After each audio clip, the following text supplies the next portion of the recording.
இது ஒரு star delta வகையான ஸ்டார்டர்.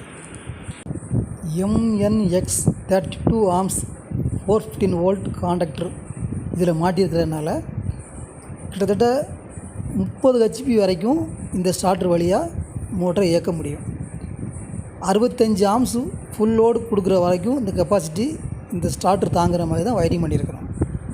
இந்த ஸ்டார்டரை டேரெக்டாக பேனல் போர்டில் வயரிங் பண்ணினா கஷ்டமாக இருக்கும்னு சொல்கிறதுனால அந்த பிளேட்டை வெளியே கழட்டி அதில் கான்டாக்டெலாம் மாட்டி கண்ட்ரோல் வயரிங் பவர் வயரிங்லாம் பண்ணதுக்கு அப்புறம் தான் செக் பண்ணிவிட்டு பேனல் போர்டில் மாட்டுவோம். மோட்டாருக்கு அளவுக்கு அதிகமான கரண்ட்டு போய் மோட்ரு வைண்டிங் போகாமல் இருக்கிறதுக்காக ஒரு ரிலேயில் மாட்டியிருக்கிறோம். அதனால் இந்த ஸ்டார்டரில் இயங்கும் போது மோட்டார் ரொம்ப பாதுகாப்பாகவும் சேஃப்டியாகவும் இயங்கும். இந்த வீடியோ உங்களுக்கு பிடிச்சிருந்துச்சின்னா லைக் பண்ணுங்கள், ஷேர் பண்ணுங்கள், கமெண்ட் பண்ணுங்கள்.